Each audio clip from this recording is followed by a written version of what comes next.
São 8h04. 8h04. Antes de passar aqui a palavra para o doutor Ziro Costa, eu quero falar para você o que está acontecendo hoje, nessa quarta-feira, dia 26 de julho, aniversário da nossa cidade. E aqui as principais notícias para você. Olha, o governo já recorreu aí contra a decisão que derrubou ontem o aumento aí de impostos sobre os combustíveis, né? O recurso ainda será analisado, enquanto aí os preços da gasolina, do diesel e do etanol podem cair nos postos a partir de hoje. Já no mercado financeiro, a expectativa é de novo corte na taxa de juros, que pode ficar abaixo de 10% pela primeira vez desde 2013. E a Advocacia Geral da União, a AGU, informou ontem à noite que recorreu da decisão do juiz Renato Borelli, de Brasília, que suspendeu aí o aumento de impostos anunciado na semana passada pela equipe econômica de Temer. Tá? A decisão provisória atendeu aí a uma ação popular e vale para todo o país. Já o Meirelles, governo, pode subir outros impostos com medida aí alternativa.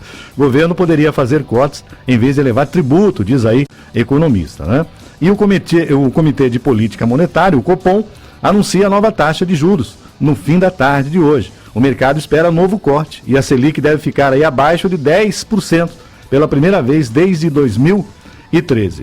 E também sobre educação financeira, né? Tá? É interessante você saber o que é Selic, o que é taxa básica de juro, enfim. Então, tem aqui uma matéria, a nossa fonte é o G1, você vai clicar e lá você vai ter bastante detalhes sobre isso. E, enfim, né, o que significa aí a tal de Selic. E também o corte nos gastos. O governo propôs a licença de até 6 anos, sem remuneração, a servidores públicos federais, em mais uma tentativa de conter o rombo das contas. Vou repetir para você. Olha, corte de gasto. O governo propôs licença de até 6 anos e sem remuneração a servidores públicos federais, em mais uma tentativa de conter aí o rombo nas contas públicas. Adesão a plano de demissão começará neste ano, diz aí o ministro. O Banco Central divulga o fluxo parcial de entrada e saída de dólar. E o Tesouro divulga resultado primário de junho do governo. Sobre FGTS, as prefeituras e outros órgãos públicos devem 679 milhões ao FGTS. No entanto, eles são minoria entre os que fazem parte da lista de devedores do fundo. Tá? E também teremos aqui a previsão do tempo, né? Durante toda a programação você está tendo aí sobre regiões. Um pouco do esporte, logo mais às 11, você tem toda aí. O destaque fica hoje para Cruzeiro e Palmeiras, Santos e Flamengo, Botafogo e Atlético Mineiro pela Copa do Brasil. Já o Corinthians também enfrenta o Patriotas pela Copa Sul-Americana. E a Ponte Preta, o Sol da América vai enfrentar a Ponte Preta. E hoje, dia dos avós ou dia do avó. Aqui está dia dos avós. É dia 26 de julho, é conhecido como dia dos avós.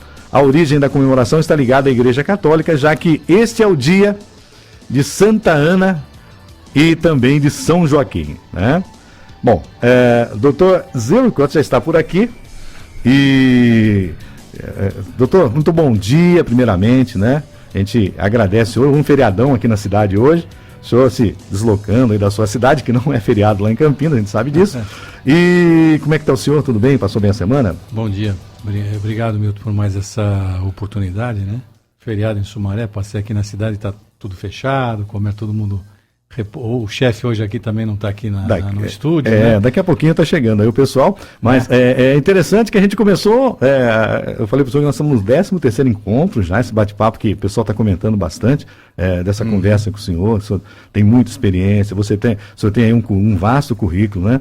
E por ser feriado, a gente vê aí que realmente a humildade do senhor estar aqui, e hoje, principalmente num dia de aniversário da cidade, até a gente falou alguma coisa aqui, hoje dia dos avós, dia de Santa Ana, que é a padroeira aqui da nossa cidade. Então eu gostaria, né, que o senhor falasse um pouco do aniversário da cidade. O senhor que também é empresário aqui na cidade, a gente sabe, né? E como que é Sumaré, como que foi Sumaré, como é que o senhor falaria de Sumaré nesse dia, doutor? Bom, Milton, Sumaré é uma cidade aqui da RMC, né? Mas você gostaria que a gente começasse por... do começo, né? Lá de trás. O pessoal gosta que o senhor vai citando os livros, o senhor vai citando o fone, o pessoal está super contente com a entrevista. Como o chefe não chegou, a gente pode falar bastante aqui. Pode falar bastante hoje. Hoje é feriado. Hoje é feriado. Bom, então vamos começar lá de trás um pouquinho, né? Vamos puxar aqui pela memória, né? Na verdade, o Brasil, quando foi descoberto de 1500 pelos portugueses, e aqui a gente podia fazer uma menção aos portugueses, que os portugueses inventaram as caravelas, né, que eram os barcos extremamente leves e velozes, né? Então eles chegaram por aqui, eles conseguiam fazer esse percurso aí praticamente Portugal-Brasil em 2 meses, né? Chegaram por aqui e trouxeram além da colonização, etc, trouxeram vou falar um nome aqui que você vai achar meio estranho, mas trouxeram algo chamado egípcio odioso. Provavelmente você nunca ouviu falar em egípcio odioso. Mas é que, às vezes, o brasileiro tem isso, ele sabe um nome mais complicado e a tradução ele não conhece, que é o Aedes aegypti. Né? Que é o nosso pernilongo aqui, vamos Mute, o mute danado, ele tem tanta coisa que ele transmite, né? Transmite muita coisa, naquela época transmitia muita malária, né?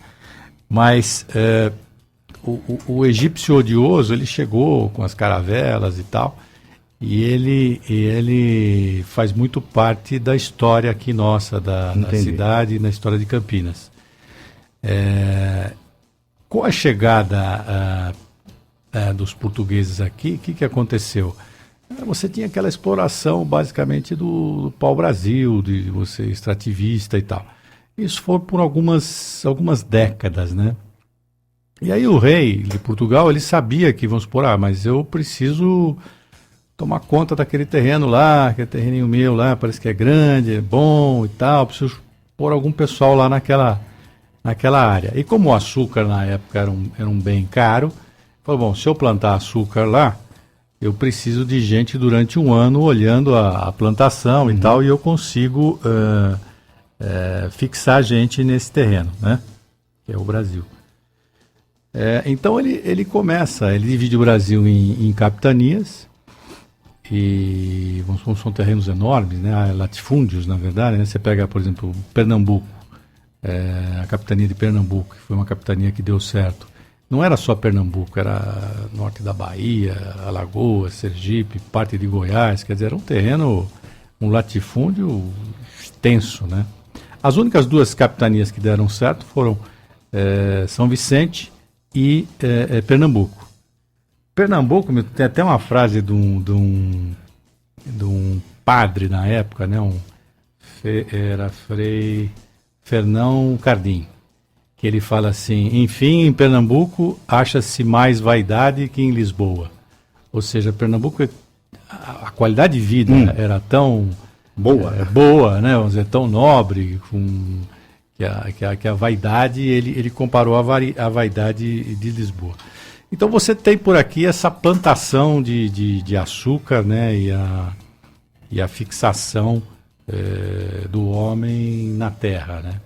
Agora, uma coisa que as pessoas talvez se surpreendam, né, é que São Paulo sempre foi uma cidade miserável, né, uma cidade sem grandes chances de progresso.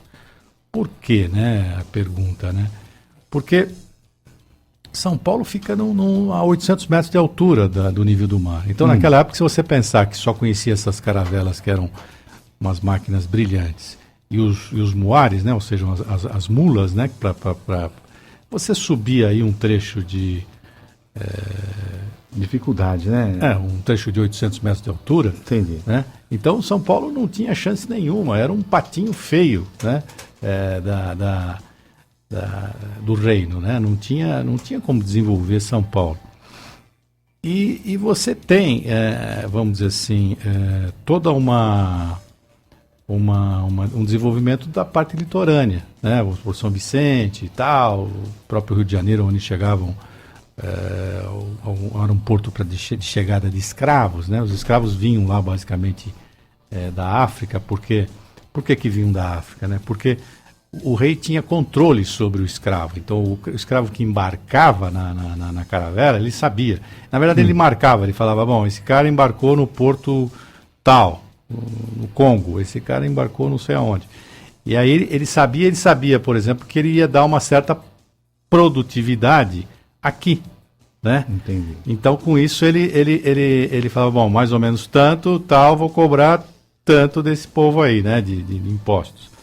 Então, por isso ele não ia buscar gente, por exemplo, na China, por exemplo, né? Não, ele pegava ali na África, e é interessante na África porque tinha os negros livres também.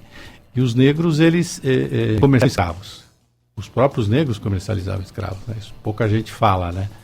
Talvez não seja politicamente correto, não sei, mas eles eram livres e eles vendiam escravos, né? Capturavam naquelas tribos ali em Angola, ali para dentro e tal. E aí eles vinham com uma língua complicada, né? Mas vinham para trabalhar e tal. E depois com a vinda, com a vinda dos bandeirantes, né?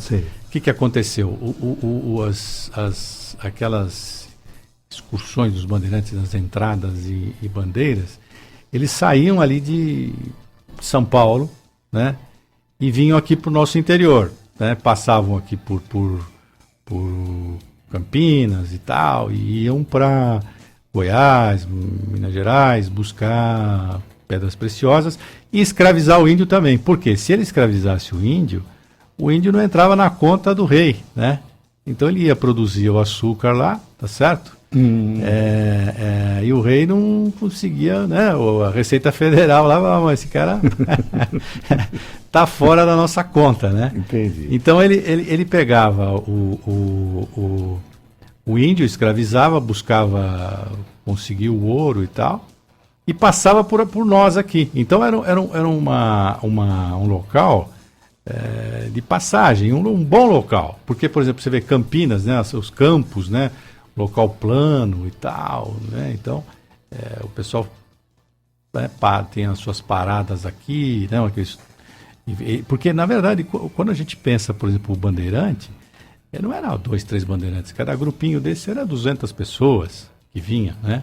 E muitos deles, a maioria deles guiados por próprio índio, porque ninguém conhecia aqui a região. Então o índio foi fundamental, o índio dócil, vamos chamar assim, fundamental para a gente percorrer a região aqui, porque ele sabia os caminhos, desde São Paulo, ali no Vale do Anhangabaú, até hoje, né? O Anhangabaú, Jaçanã, né? Uma série de origem indígena. Tudo origem indígena. E aqueles caminhos todos de São Paulo, aquelas ruelas, aquelas coisas, eram caminhos feitos pelos índios a pé, né? Canoas ali, no próprio rio Anhangabaú, né? Anhangabaú significa o Vale do Diabo. Mas enfim, e você tem esses bandeirantes que veio para cá, né? E aí eu vou citar um que eu acho que vale a pena, né? Que é o Diabo Velho, né? Que era um cara muito mau, tanto o pai como o filho, cujo nome em indígena é Anhanguera, né? Que é a tradução. Então você tem a nossa Anhanguera aqui cruzando, né? Em homenagem a esse bandeirante, o Diabo Velho. E tem a própria Bandeirantes, né? Que é homenagem aos bandeirantes, né? Então cruzando aqui pela nossa região. Agora, para você ter uma ideia, em 1872, que foi o primeiro ano que o IBGE começou a fazer o censo, Campinas era maior que São Paulo. Então, se Campinas tinha aqui, por exemplo, eu vou chutar, em uns 34 mil habitantes, 35 mil habitantes, São Paulo tinha 30 mil. Então, por exemplo, Campinas era maior que São Paulo. Entendi. Entendeu? Então, vamos dizer, você tem a região crescendo, né? Uma região plana, né? Pequenos empresários, pequenos latifundiários, não eram que nem São Paulo, que eram grandes latifundiários e tal. Quando teve uma crise do café lá na frente, aqui sofreu menos, né? E aí, você tem um ponto de... Pra você ter uma ideia, em 1722, quando teve a proclamação da independência, isso. A gente falou isso aqui já num programa, né? O Dom Pedro, ele subiu de Santos. Santos tinha 4 mil habitantes, né, em 1722. Quer dizer, e subiu no lombo de uma mula, né? Porque a mula era o único animal que conseguia, vamos dizer assim, pegar um desafio desse de subir 800 metros, né? Mas, e aí, em 1800, tem o Boris Fausto, ele fala o seguinte, que em 1722, quando Dom Pedro proclamou a independência, inauguramos a dívida externa, porque Portugal, ao contrário de tudo, não fala tudo bem, então você se depende. Quero uma indenização por isso, né? E esse é um ponto muito pouco tocado. O Boris, ele fala alguma coisa sobre isso, mas Dom Pedro não tinha dinheiro, então o que fez? Emprestou da Inglaterra, né? E a Inglaterra financiou essa dívida com Portugal. E aí, segundo o Boris Fausto, começa a nossa dívida externa, né? Então essa independência é meia... Independência entre aspas, né? Na verdade, entre aspas. E aí, estou falando muito aqui com você, não? Eu comecei lá de trás. Não, né? Tá ótimo. Vai chegar aqui em Sumaré. Eu já vi que você chegou na Anhanguera. Eu cheguei na Anhanguera, cheguei na Bandeirantes, mas vamos pegar aqui. Quando você tem o ciclo do café, então o que acontece? Você tem essas pequenas propriedades aqui na região de Campinas, Sumaré, né? A RMC aqui em geral. E você tinha esse problema, você plantava o café aqui e você tinha que levar até o Porto de Santos.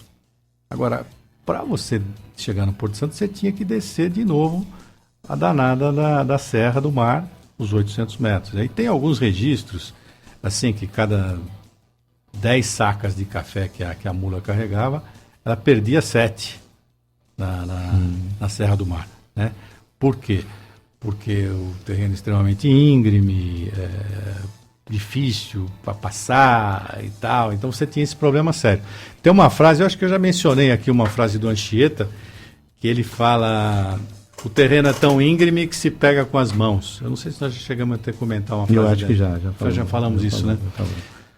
Então, aí o que acontece? Você tem o nosso amigo Irineu de Souza, que é o barão de Mauá, que era um visionário, um empresário apaixonado pela estrada de ferro, Mauá. Apaixonado pela estrada de ferro, porque ele fala, se eu tivesse uma estrada de ferro que ligasse Campinas o Porto de Santos, poxa, eu... Matava a charada, né? Matava a charada, tá certo? Eu pego toda aquela colheita, né? Eu não tenho toda essa perda do café, etc e tal. E o barão, ele tinha muita conexão com os ingleses, né? Então, o que aconteceu? Ele falou, eu vou trazer os ingleses aqui, bom de projeto e tal, e vou projetar aqui, vou fazer um acordo, pedir uma concessão para uma linha de trem, né? E vou fazer um acordo com os ingleses, vou construir uma estrada de ferro, Campinas, Santos. E ele faz isso, ele consegue lá um decreto e tal, e chama os ingleses, e chama os melhores técnicos, não sei o que, põe todo mundo para trabalhar. E aí surge o primeiro ponto de inflexão com relação à nossa região em desenvolvimento a São Paulo. Que acontece o seguinte, os ingleses desistem de trazer a estrada de ferro até Campinas. Uma série de problemas que eles têm, eles não esperavam que a Serra do Mar ia ser tão desafiadora e tal. Eles miram em Jundiaí, falam, eu vou até Jundiaí só e daí para frente eu não vou. Então ele constrói a famosa estrada de ferro Santos-Jundiaí, tá certo? E aí você tem um primeiro passo para trás aqui da gente, que é o fato de que a estrada de ferro não chega até aqui, ela chega só em Jundiaí. Então, para pegar esse café aqui desses pequenos e médios produtores aqui da região, começa a ficar complicado, né? Porque ele tem que sair de mula daqui até Jundiaí, de Jundiaí para Santos. Entendi. Né? Então, o que eles fazem? Porque a era industrial, ela nasceu com a máquina a vapor lá dos próprios ingleses, que queriam vender essa máquina, a Maria Fumaça, para o mundo todo. Mas era um problema vender no Brasil, né? Por quê? Porque você tem mão de obra escrava do escravo, né? Que era o terreno difícil, terreno difícil, o índio e tal, mas eu digo, não tem custo, né? Então você vai trazer uma máquina, não sei o que, vai onerar e tal. Então os ingleses entram nessa briga para proibir o tráfico de escravos, proibir uma série de coisas, não sei o que e tal. No fundo, todas essas se você começa a ler a história, todas essas revoluções, tem o fundo é financeiro, né? A parte mais sensível do corpo humano é o bolso. É o bolso. Né? Então, eles entram nessa briga e eu estava falando da Estrada de Ferro. Isso. Os proprietários locais aqui, eles se unem, né, e falam, não, vamos construir esse trecho aqui até Campinas, porque senão nós vamos ficar com o custo lá em cima. Nós estamos aqui transportando, né, estamos com um problema que a escravidão está acabando, que era 1875, você tem 1775, você tem a invenção da máquina a vapor, né, pelo James Watt. Um século depois, já está bem divulgado isso e tal. Então, você tem, em 1888, a libertação dos escravos, né, 13 de maio. E aí, vamos dizer, você tem em 1867, se eu não me engano, você tem a Estrada de Ferro, Santos Jundiaí. Então você tem agora, você tem os empresários aqui da época se reunindo e construindo esse novo trecho. Entendi. Só que aí você perdeu um pouco do bonde, porque aí São Paulo já começa a mexer com a área financeira, financiamentos, não sei o quê, papapá, né? Chegou até hoje, onde aqui nós temos 1 milhão de habitantes e lá você tem 10, né? 10 vezes mais. Mas você vê, em 72 a gente era maior do que eles. Bom, aí você perdeu um primeiro passo do desenvolvimento na região, que é o fato dos ingleses não terem vindo até aqui. Entendeu? Esses 2, 3 anos aí pesaram. E aí você tem um segundo grande problema para a região, que é o fato, a gente começou lá esse bate-papo, que foi o fato das caravelas trazerem o egípcio odioso, o Aedes aegypti. O Aedes aegypti ataca a região de Campinas, né, com a malária. E aí você tem um outro divisor de águas que você crava na coluna da região, um atraso, né? É bom lembrar esse episódio, porque esse episódio ele é um dos mais importantes aqui para entender, por exemplo, a gente está falando do aniversário de Sumaré hoje, né? Entender por que a gente perdeu esse bonde. Porque quando você tem a malária atacando aqui, a gente não sabia que era malária, a gente não conhecia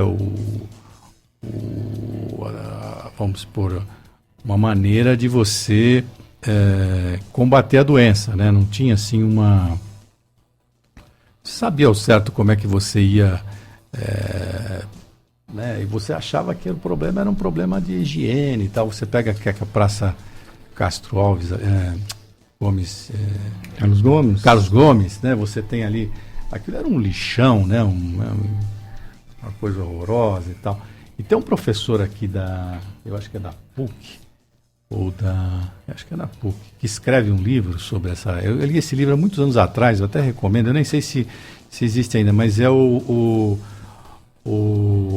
ovo da serpente, né? Que é até acho que é até um paralelo com Bergman, né? Que é o ovo da serpente, mas que ele pega essa região infestada pela peste, tá certo? E começa a contar o drama pra você ter uma ideia, tem um episódio, eu não sabia que a gente ia entrar esse viés hoje aqui, mas tem um episódio, quando tem um médico na cidade, não, tem 20 e poucos médicos na cidade, 25, 26 médicos, eu não me lembro agora de cabeça. Sobram 3 médicos na cidade, né?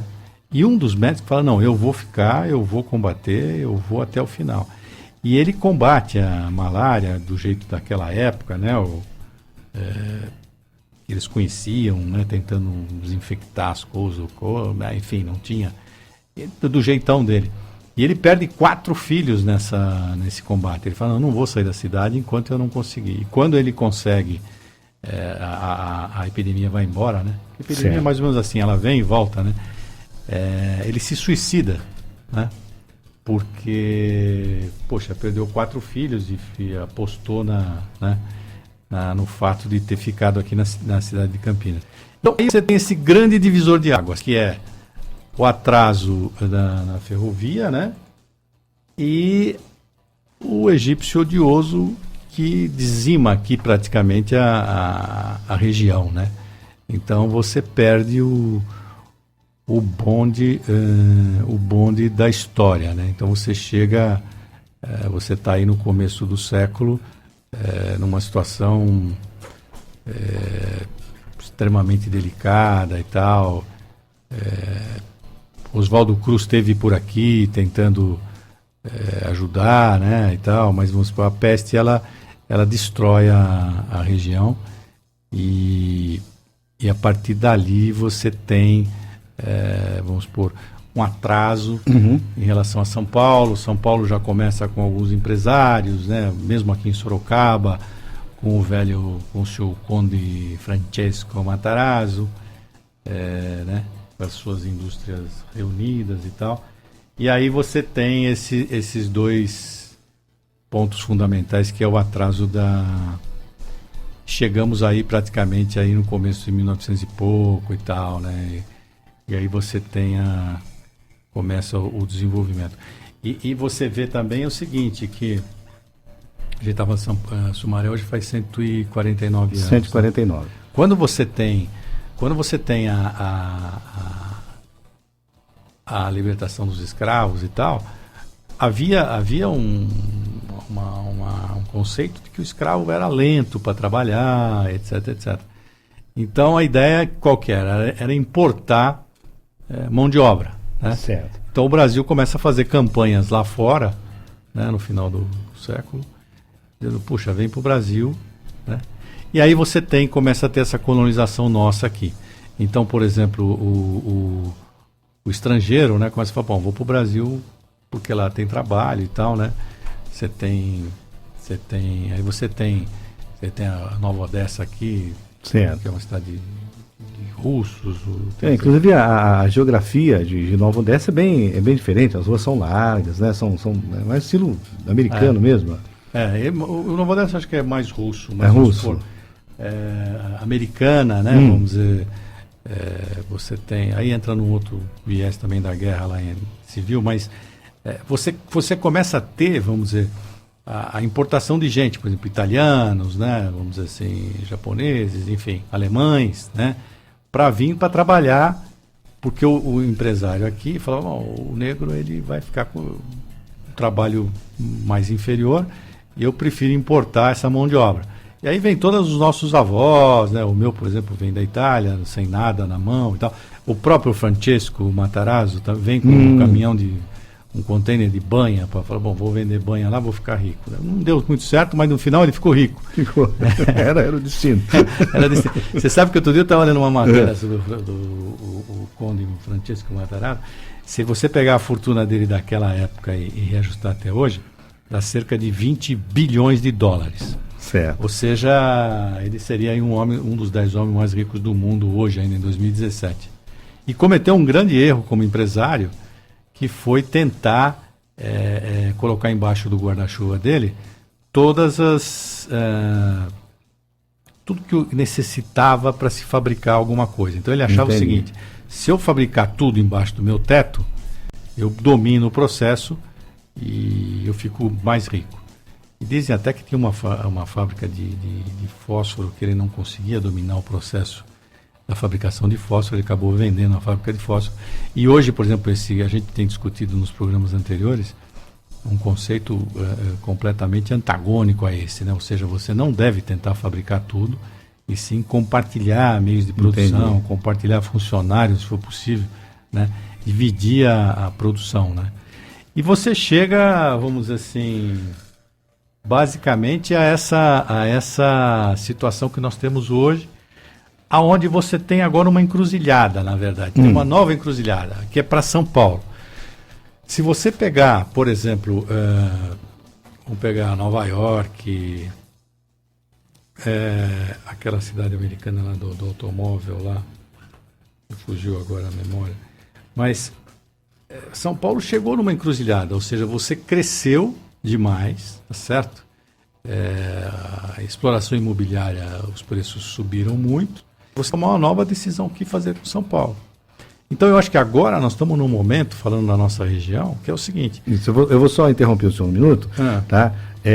A gente vai sair para o nosso bloco das 8h30, aí nós vamos voltar, o senhor vai falar da nossa região, realmente, o senhor já explanou sobre o Matarazzo, né? Sobre, inclusive o Conde Francisco Matarazzo. Francisco Matarazzo. Então a gente vai para o intervalo e depois então a gente quer saber, né, como o senhor vê a região, como o senhor vê a nossa região, hoje feriado, hoje um papo muito bom e com certeza aí os nossos ouvintes estão gostando demais desse bate-papo. E você também pode mandar aqui a sua mensagem, pode ligar 3873-2972, né?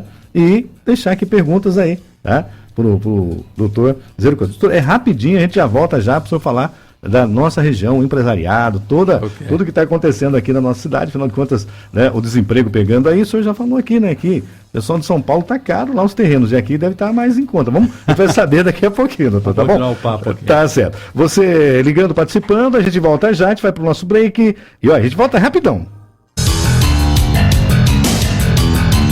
Já estamos de volta, relógio marcando 8h37. Hoje, aniversário da cidade, 149 anos, né? Fazendo aqui a cidade de Sumaré.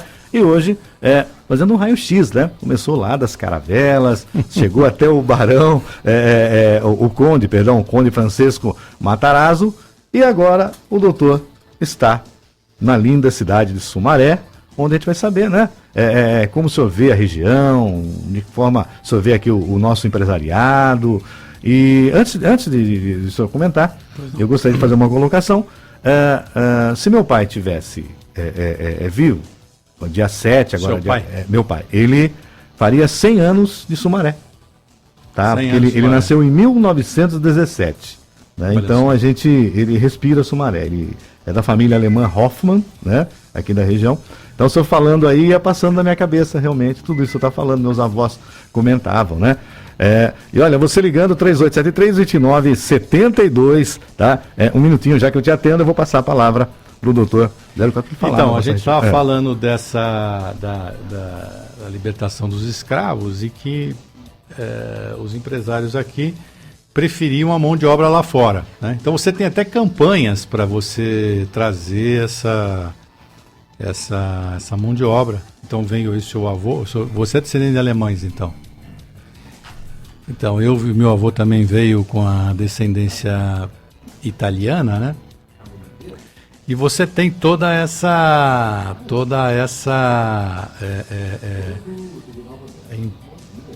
importação de mão de obra, né? De pessoal que vem de fora. Bom, como é que eu vejo a região, né? Uma coisa que você pode considerar é o seguinte: a região de São Paulo, a gente falou que se desenvolveu, que ela hoje está numa encruzilhada, né? Porque a área, os terrenos são caros, a mão de obra é uma mão de obra mais cara que a nossa aqui da região, talvez por volta dos 20%, e nós aqui não perdemos nada em termos de qualidade de mão de obra, né? De formação, né? Você tem aqui mais de uma centena de faculdades aqui na região, incluindo aí, por exemplo, o Moniné, que é uma faculdade de primeira linha. Então, a mão de obra aqui é mais em conta. Um outro ponto é com relação ao PIB, né? Vamos dizer assim.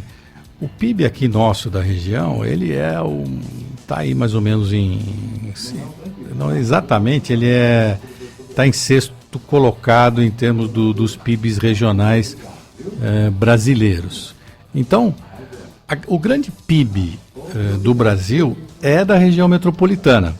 Então, se você fizer a conta, Milton, por exemplo, o PIB da região metropolitana hoje está em torno de 800 bilhões de reais. Sim. O segundo maior PIB do Brasil, de regional, tá no Rio de Janeiro. 320 bilhões de reais. Então, o que acontece? O terceiro já tá lá no Distrito Federal, o quarto é Belo Horizonte, o quinto é Porto Alegre, e depois vem Campinas. E aí, atrás de Campinas, você tem regiões como Curitiba, Recife, Salvador, Vale do Paraíba, e por aí vai. Mas o que eu queria chamar a atenção, respondendo a sua pergunta, é o seguinte. Nosso PIB aqui é 110 bilhões, o PIB lá, 800 e poucos bilhões. Quer dizer, nós temos quase 1 trilhão de PIB a uma distância de 100 quilômetros, 110 quilômetros. Então, Sumaré, Campinas, Paulínia, né? Hortolândia, Nova Odessa, Americana. Então, você tem 1 trilhão de reais aqui de PIB, conectados com as melhores estradas do Brasil, né? Falamos dos Bandeirantes, falamos do Anhanguera, né? A estrada de ferro continua aqui, graças a Deus. Eu espero que um dia o governo olhe mais para ela, porque é um país de dimensões continentais, não pode ter uma malha de 30 mil quilômetros Mas ela passando no centro de cidade, isso é bom, doutor? Como é que é? Porque tem que repensar essa geografia também, né? Porque, às vezes, né, hoje eu não sei, mas antigamente eu parava em Hortolândia, quando a Cobrasma começou em Hortolândia, a estrada de ferro, tem aquela, como é que chama, aquela ponteira, a gente sabia que quando a Cobrasma começou aqui, tinha 5 mil funcionários em Hortolândia, né? Você sabe que era uma potência. Então, eu chegava ali à tarde, se eu passar ali, então, eu fico pensando, será que não tem como a gente tirar um pouco a linha de dentro da cidade, só deixando os pontos... O que eu acho assim, esse conceito do centro de cidade tem que mudar. Eu vou te dizer por quê. Quando vem a estrada de ferro, e aí onde tem as paradas, onde tem as estações de Sumaré, era uma estação... Sumaré nasceu na ferrovia. Nasceu na ferrovia, né? Como centenas de cidades aqui no Brasil nasceram na ferrovia. Então você tinha aquele aglomerado que se formava em volta da ferrovia, né? Os pequenos povoados, e ali nasce a cidade. Esse conceito foi abandonado pelos urbanistas, né? Qual que é a ideia? A ideia é você não ter, por exemplo, você ter pequenas centralidades, tá certo? Onde você conecta essas centralidades, vamos por aí 40 mil habitantes cada uma, onde você conecta essas centralidades, e essas centralidades são conectadas a um hub, a um aeroporto, por exemplo, como chamei de hub aqui, e esse aeroporto se conecta a um outro aeroporto e tal, para você criar cidades inteligentes. Então, esse conceito da cidade, mas a ferrovia vai passar no meio da minha cidade. Não, tem que mudar o conceito da centralidade da cidade. Por quê? A cidade tem que ir para o aeroporto. O projeto do futuro é esse. O senhor vai no mercado, vai no aeroporto. É tipo o aeroporto, ele vai ser. O aeroporto do futuro, ele tem esse sentido. O que eu digo, vou te fazer uma outra linha de raciocínio. Por exemplo, você pega, eu saí de casa hoje. Certo? Fiz um percurso, né? Vim até aqui e tal, daqui a aqui eu vou passar no escritório. No escritório eu vou almoçar. Do almoço talvez eu visite algum cliente. Volto para o escritório. À noite vamos supor que eu vá numa faculdade, volte não sei o quê, e vou para casa. Fiz um percurso, vamos dizer, 50 quilômetros. O que eu fiz é o que você faz. Vamos dizer assim, você saiu de casa, veio trabalhar, até que foi almoçar aqui, né, perto da cidade, hoje está fechada toda aqui, você vai ter que comer uma marmita aí. É o jeito. E tal, voltou, não sei o que, fez o mesmo. Você faz as mesmas coisas que eu, né? Foi na faculdade, foi buscar uma criança não sei aonde e tal. Qual que é a grande sacada? A grande sacada é falar, poxa, se você faz a mesma coisa que eu, vamos diminuir esse percurso, né? Você vai continuar daqui a 10, 20, 30, 50, vai continuar fazendo as mesmas coisas, só que num percurso menor. Então, por exemplo, se eu ficasse em casa, e em casa eu tivesse, por exemplo, conseguisse trabalhar, conseguisse me alimentar, conseguisse pagar o banco, conseguisse não sei o que, eu não ficava com aqueles 700 quilos de lata nas costas que eu estacionei aqui na porta, tá certo? Rodando. Então, a ideia, vamos dizer assim, qual que é a ideia fundamental do urbanística? É você não ter uma centralidade na cidade, mas você ter várias centralidades na cidade, tá certo? De maneira que elas sejam autônomas, né? E aí o fulano, por exemplo, está lá no bairro do, vamos supor, o Aracura, em Sumaré, né? Um bairro lá longe. Ele tem que vir até o centro da cidade para poder, não sei... Pagar uma conta. Comprar um livro. Isso é um absurdo, tá certo? E aí o pessoal fala assim, não, mas não tem lugar para estacionar, né? Não vai ter mesmo. E pior, né? O dono da livraria estaciona na porta dele, né? Então o fulano que vem de já lá, mata um cliente. Já mata um cliente, né?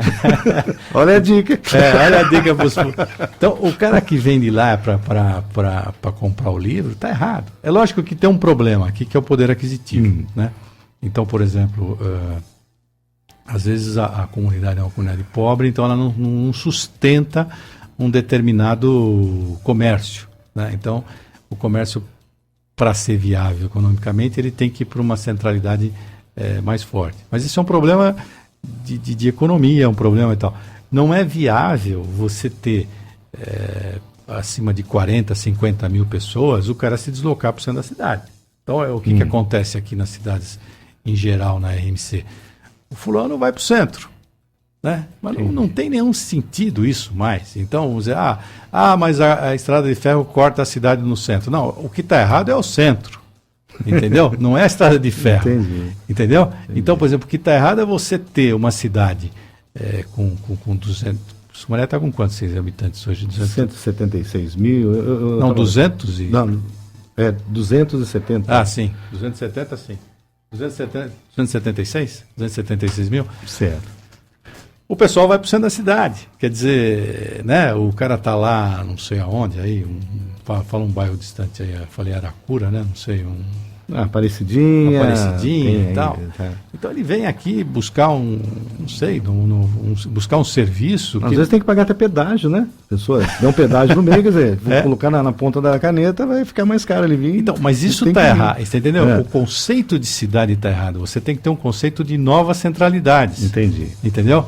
Não o conceito de falar assim, não, mas a estrada de ferro está cortando a cidade. Não, a estrada de ferro seria uma das centralidades. Aí você conecta essas várias centralidades, tá certo? Com vias rápidas e tal. E essas várias centralidades estariam conectadas a um hub, por exemplo, a um aeroporto ou uma própria estação de ferro, né?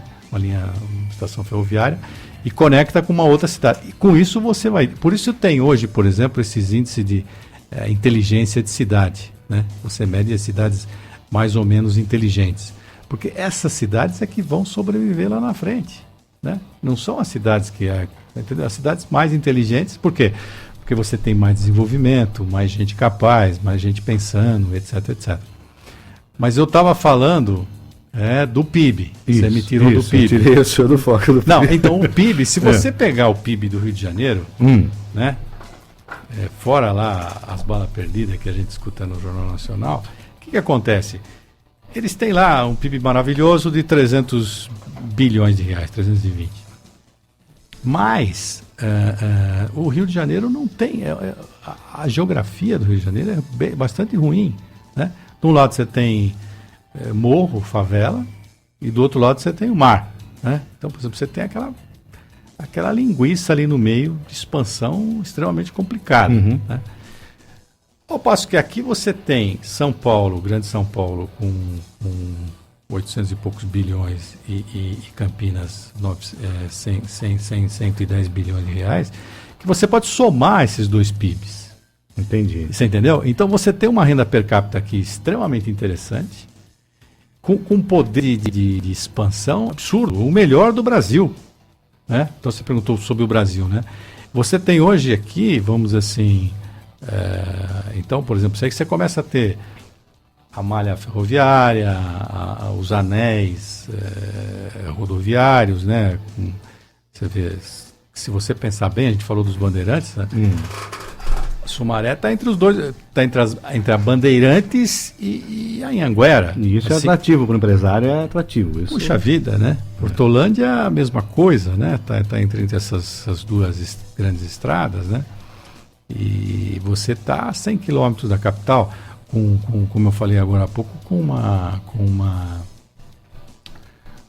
um nível salarial mais baixo que a capital, em torno de 20%. Então você consegue contratar um engenheiro aqui da Unicamp, uma universidade de primeira linha, com 20% abaixo. Por quê? Porque ele tem qualidade de vida. Você tem aqui, por exemplo, estamos falando de Sumaré, você tem o terminal ferroviário de Sumaré, né? Uma área ali de quase 800 mil metros quadrados, né? Um ponto de baldeação ali, que está aqui dentro da cidade. Você tem, que mais que eu posso falar? Bom, você tem Viracopos, né? Costadinho. Costado, teve um tropeço aí por causa da Lava Jato, que um dos sócios ali, né, estava meio enrolado, mas vamos supor, você está saindo de 8 milhões de metros quadrados construídos para 23 milhões de metros quadrados construídos. 23 milhões de metros quadrados construídos. É muito. É muita coisa, é uma cidade. É uma cidade. É uma cidade, né? Então, você já bateu aí os 10 milhões de passageiros, né? Mais de quase 140 mil aeronaves e mais de 200 mil toneladas de carga. Se não é o primeiro, acho que o primeiro ainda não é o primeiro aeroporto do Brasil em termos de carga, ainda acho que é Guarulhos, mas está em segundo lugar. Você tem aqui do lado o aeroporto dos Amarais, que pelo que eu tenho visto está sendo usado por empresários aí com bastante frequência, né? Então é uma aviação, vamos dizer assim, executiva. E aí, você falou no preço do terreno, né? Você vê, ali na Barra Funda, ali, chegando em São Paulo, ali pela Anhanguera e tal, você, com toda a crise, não sei o que e tal, você vai pagar R$3.000 o metro quadrado, né? Para colocar um galpão ali, né? Se você for, por exemplo, para essas cidades satélites aí, São Caetano, Diadema e tal, você vai pagar alguma coisa próximo de R$2.000, um pouquinho abaixo de R$2.000 o metro quadrado, né? Se você vier aqui para a nossa região, Sumaré, Hortolândia e tal, em condições melhores de instalação, né? Porque você vê a Barra Funda ali, aquilo alaga, aquilo ali do lado do rio. Complicado. Eu já tive empresa ali, aquilo é um inferno, né? Porque aqueles galpões antigos na rua. Fica a mercê do tempo, né? Eu tinha uma transportadora na época. E, era só chegar em casa à noite, eu ligava o Jornal Nacional e vi um caminhão meu lá boiando na Marginal, era batata, né? E aí tem um problema do funcionário também, né? Porque o funcionário fala, bom, se eu entrar aqui no tal, o caminhão fica parado e eu fico 60 dias em casa, né? Mas você vê, a gente estava falando, aqui você compra aí um terreno, sei lá, por R$500, R$600 o metro quadrado. Então, se você comparar com a Barra Funda, chega a ser 6 vezes o valor, né? Se você comparar com o cinturão ali de São Paulo, chega a ser 3 vezes o valor ali. Então você tem aqui um atrativo bastante grande. Você tem a mão de obra, você tem o PIB. Esses pontos que o senhor falou, de aeroporto, você tem o porto. Você tem aqui uma outra coisa que assim, o pessoal não nota muito, mas se o pessoal tiver curiosidade, olhar no site da ANEEL, a Agência Nacional de Telefonia? Não, de energia elétrica. Certo. Energia elétrica. E lá te dá um índice chamado DECFEC, que é a qualidade da energia elétrica que você recebe. Então, por exemplo, porque quando já estamos aqui, estamos iluminados e tal, mas depende do processo que você usa, você tem alguns harmônicos nessa onda fundamental. Então, por exemplo, vamos supor que você fabrique, vamos dizer assim, CD. Né? Então, o CD, ele precisa de uma onda fundamental pura. Qualquer harmônico que vem na onda, ele danifica a superfície do CD, né?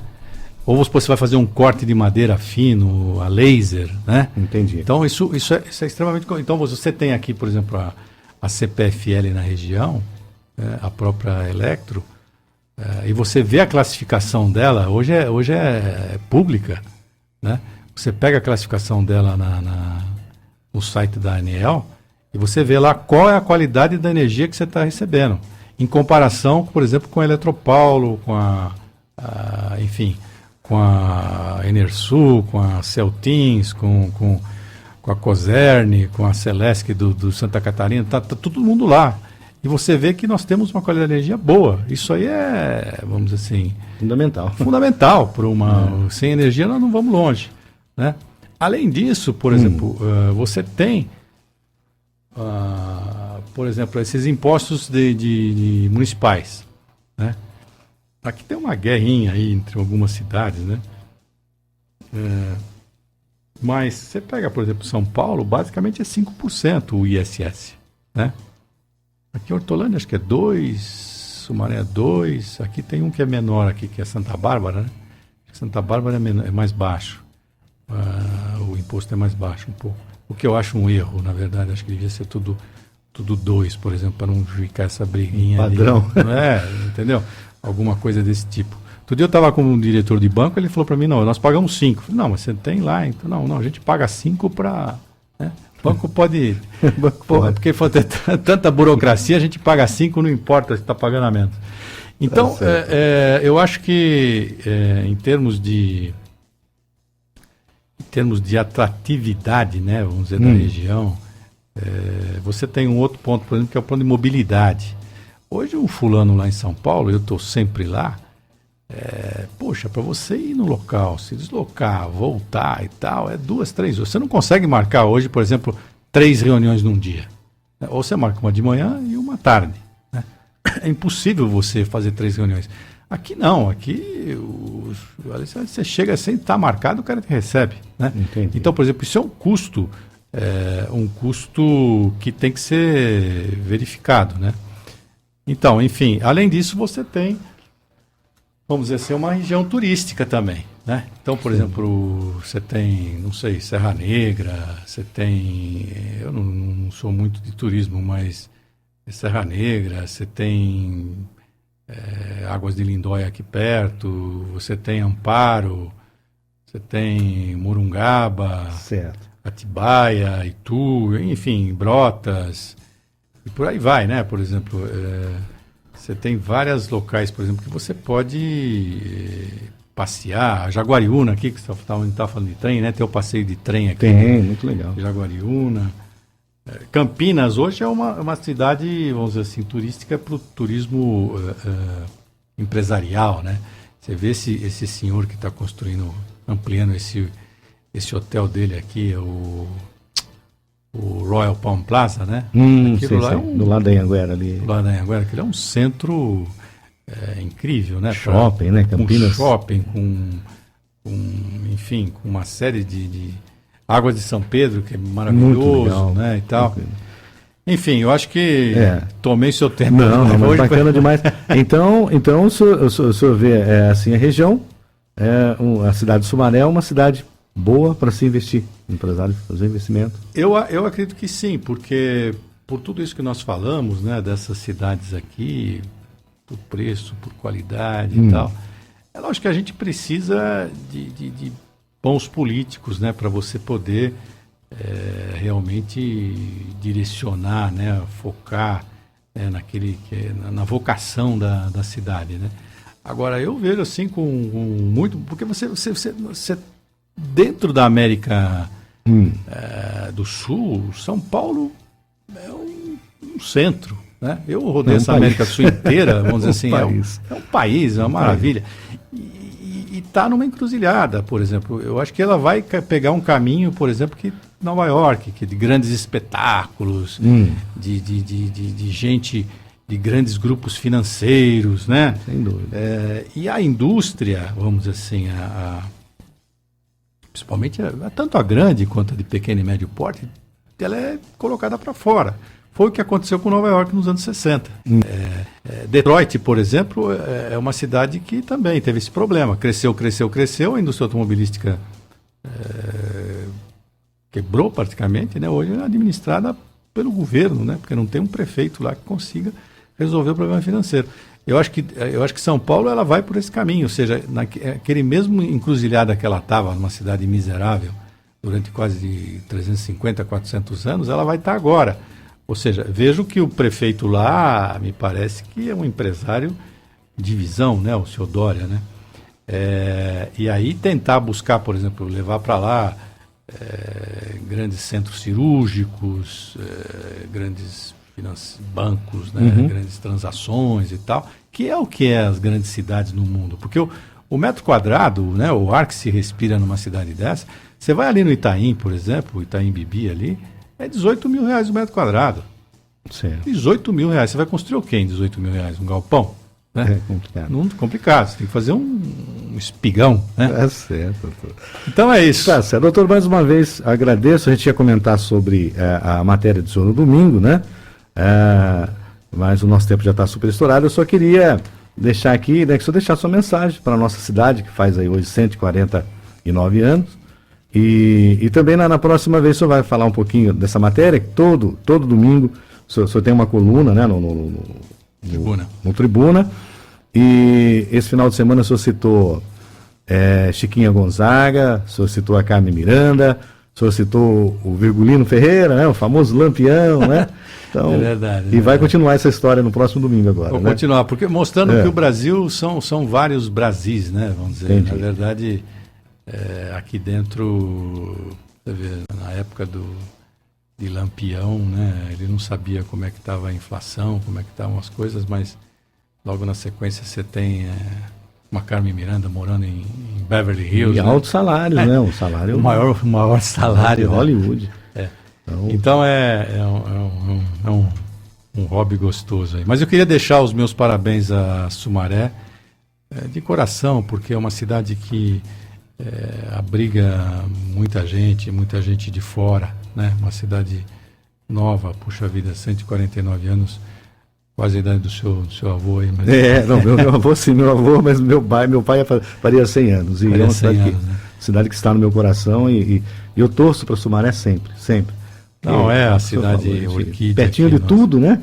Não, perto, tem um potencial absurdamente fantástico, né? Veja que a gente fala de um Brasilzão, né? Vamos dizer, extremamente privilegiado. Puxa, se não der certo aqui, né? Que outro lugar do Brasil você vai conseguir ter essa série de possibilidades, de recursos, né? Que a gente tem aqui. Então é uma questão só de a gente ter um planejamento, né, e ter, vamos dizer, um foco, né, foco eu acho que é a palavra fundamental. E agradecer, né, porque a gente tem um escritório aqui já também em Sumaré há 20 anos. Certo. E então agradecer à cidade por ter nos acolhido tão bem, né, e a gente espera que Sumaré tenha mais 149 anos de sucesso, desenvolvimento e que o nível social da sua população, o IDH, né, cresça muito.